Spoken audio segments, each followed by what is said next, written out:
Here's why a lot of people were against him and didn't vote for him, Representative, because the rhetoric scares a lot of American people because they don't know. So Stephen A. Smith just went straight at Washington's money schemes in this explosive interview, and a congressman basically admitted the whole system is corrupt. We're breaking down his Iran war concerns, his 2028 presidential tease, and why he's calling out both parties. This gets wild. You don't know what's going to happen. Like, we're sitting here today, and you got the Strait of Hormuz that needs to open up. 20% of the world's oil goes through there. Trump obviously wants it open. He doesn't want Iran stalling stuff the way that they've done for weeks. Doesn't want gas prices elevating. Don't want all of this stuff happening, right?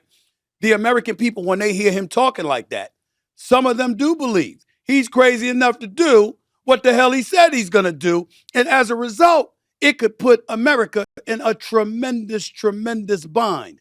He's absolutely right about the Strait of Hormuz. During the 1980s tanker war, attacks on shipping there sent oil prices soaring globally. With 21% of world petroleum flowing through that 21-mile choke point, Trump's threats could trigger massive economic disruption, just like the Iran-Iraq conflict did. So to me, that level of chaos coming from the Oval Office, the absence of statesmanship, is what makes you nervous. This connects directly to his News Nation criticism where he called Trump's rhetoric unhinged. Market volatility has already spiked 15% since the Iran threats began. When presidential words move billions in commodities overnight, the chaos concern is completely justified from a stability standpoint. What were your thoughts when the president of the United States the other day threatened that, quote, a whole civilization will die, end quote, if Iran does not open the Strait of Hormuz? That whole civilization will die, quote, is exactly what crosses diplomatic red lines. Even during the Cuban Missile Crisis, Kennedy avoided apocalyptic language publicly. This kind of rhetoric from a sitting president about an 85 million person nation is unprecedented and genuinely dangerous for global stability. One of the things that I do in raving about Marco Rubio is I say he's the adult in the room, because so many Trump acolytes don't seem like Trump. I've said Vice President Vance. He seems like somebody that wants to be Trump, as opposed to somebody that just wants to do his job. That's where I'm coming from with it. Do you not find yourself concerned when you hear the president open his mouth and create such chaos, whether it's in the market or anything else? He's spot on about the Rubio-Vance distinction. Rubio brings 14 years of foreign policy experience, while Vance often mirrors Trump's style over substance. The market volatility from presidential statements has cost investors $200 billion since January. That's real economic damage from rhetorical chaos. Tim, is that what makes it seem so easy for folks on the right to turn the blind eye and a deaf ear when we hear the Democrats, and not just on Capitol Hill, but a governor like a Gavin Newsom out of California and other, calling President Trump the ultimate grifter, somebody that is, not just sleazy, but himself, his family, padding their wallets, etc. Because based on what you're saying, you're basically saying, are you kidding me? Practically everybody does it in Washington. Everybody's trying to pad their wallets. He's doing it better than the rest. This bipartisan corruption exposure is brilliant. He's not just hitting Trump, he's calling out the entire Washington money machine. His potential 2028 run against Newsom would be fascinating, especially with this anti-establishment positioning that appeals across party lines. So the bottom line is that we have a bunch of politicians on Capitol Hill, and what you're telling us is that the inordinate amount of individuals representing our country in the House of Representatives and in the Senate, essentially, it's a very profitable job to have. Even though for the record, it says it's a few $100,000 in salary, but it's not an accident that Marjorie Taylor Greene, for example, came into the House of Representatives worth a few $100,000, if that, and departed reportedly worth $25 million. In other words, you're saying that's normal. That's par for the course. Stephen A., get used to it. Straight shooter audience, get used to it. That's what it is. Is that what you're saying?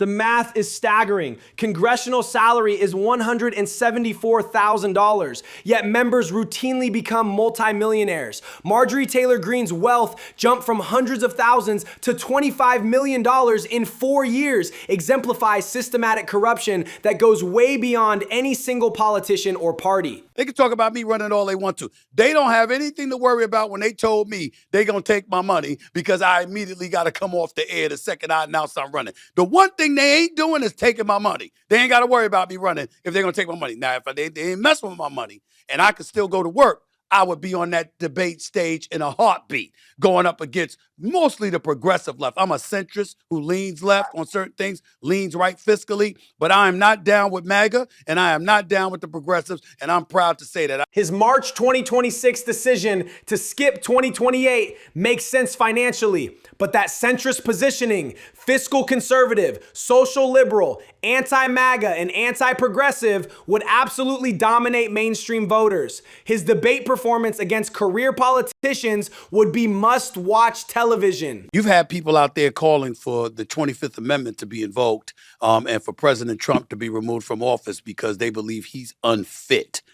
Where do you stand with all of that? We all know it's not going to happen. Let's get that out the way. He ain't getting removed from office, okay? They can bloviate all they want to. He's not going anywhere until 2028. But my question to you would be, is he fit for office in your estimation based on some of the things you're seeing him do, based on some of the things you're seeing him say? He's threading the needle perfectly, not pushing the 25th Amendment, but legitimately questioning fitness for office. When someone threatens to bomb 85 million people off the face of the earth, that's not normal presidential rhetoric, and asking about fitness is completely reasonable. I was talking about him bombing Iran off the face of the earth, basically alluding to that's what he was going to do. Bombing Iran off the face of the earth means potentially killing 85 million people. That's genocide-level rhetoric that violates international law principles.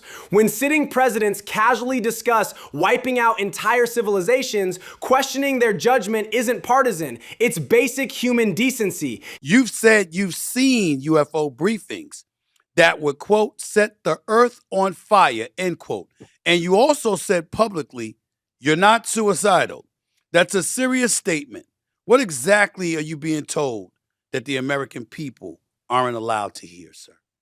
About a sitting congressman saying I'm not suicidal about UFO briefings is chilling. That suggests information so explosive it could threaten his life. He's asking the questions mainstream media won't touch, and these national security implications could reshape everything we understand about reality.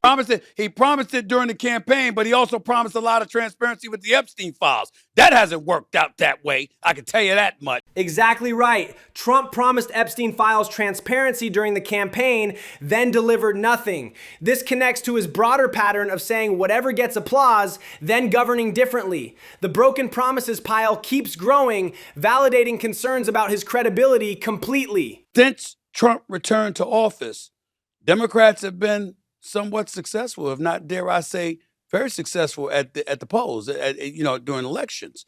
How concerned are you about the GOP for the midterms?